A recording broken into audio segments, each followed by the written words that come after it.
Well, hello there. This is Bb2 Noob learning and having fun with chess. Welcome to another episode of Quick Wins. And I'm really pleased to show you this game. This was an unrated game of 10-minute rapid.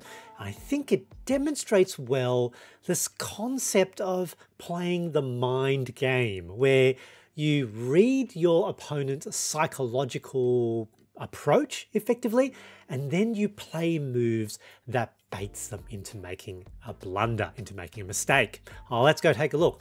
I've got the black pieces in this game, and my opponent with the white pieces plays an interesting and unusual opening, which is 1b3. This is the Nimzowitsch-Larsen Attack. I actually talked a little bit about the history of this move in Quick Wins number 84. So have a look at that video and the article linked to that. I won't cover it here. Clearly this is a hyper-modern approach, and usually what I will do is take the full center. E5, not surprisingly, they fianchetto their bishop, so we must respond to that. So knight c6, and it looks like that they decide to go for the double fianchetto approach. Now here, already, one of the things I know is that the hypermodern systems are difficult to play. And more than that, when people try to do this double fianchetto approach, it's just a bit slow, because for each of these, they have to play two moves to get the bishop into its developed position. And that allows us potentially with the black pieces to launch a very rapid attack.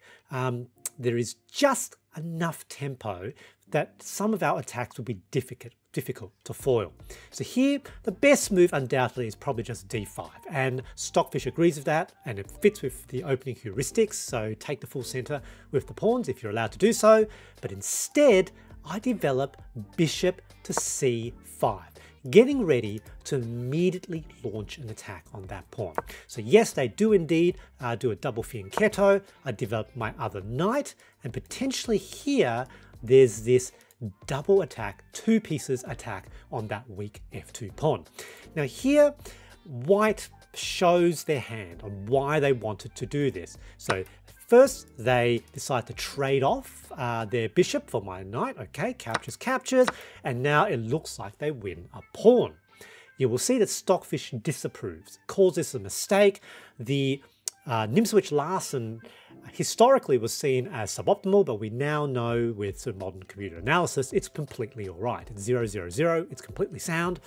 This, however, is a mistake, even though they win a point of material. They've lost their light square bishop.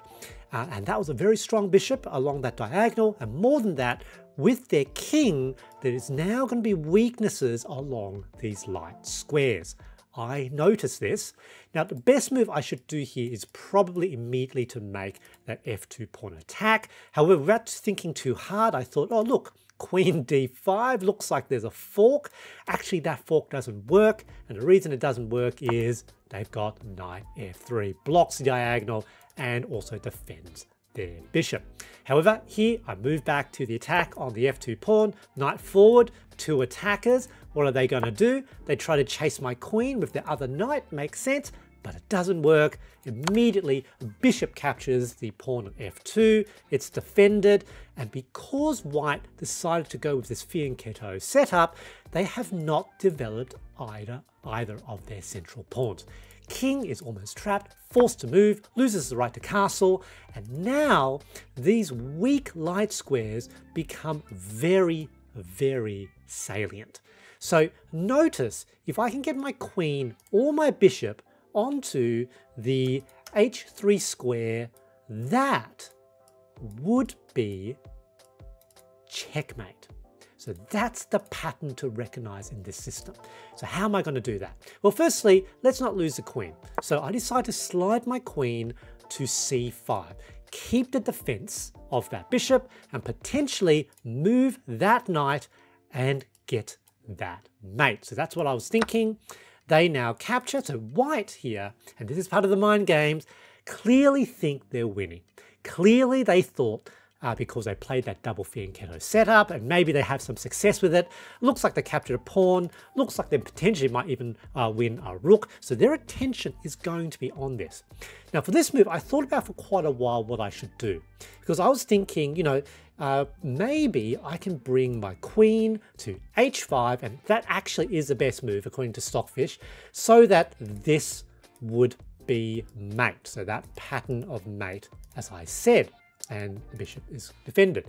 However, I thought queen to h5 is just a bit obvious. You know, white will probably see that. So after thinking about a minute, I decided to play a very tricky move. Stockfish calls this a serious blunder, which was I decided to play knight to f6. So here, they're already in their mind thinking maybe there's a capture, but now I'm giving white a choice. They can capture either the knight or the rook. And so what it does is it pulls their framing about the position. They're already thinking about moving the bishop. It turns their mind into thinking, which of the two pieces should I capture? Rather than the correct question they should be asking is, should I be moving the bishop at all? Because in this position, any bishop move is a blunder, because this move opened up that light square diagonal for the bishop, and that was its purpose. But this obscures that move. It makes white think, you know, which of these two pieces should I capture? This is why I think in this position, this move was actually probably better than the queen move, because the queen move was kind of an obvious move. That checkmate becomes very obvious.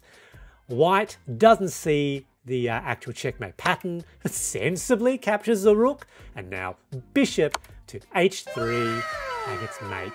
2 bishop attack. Lovely, good game, GG.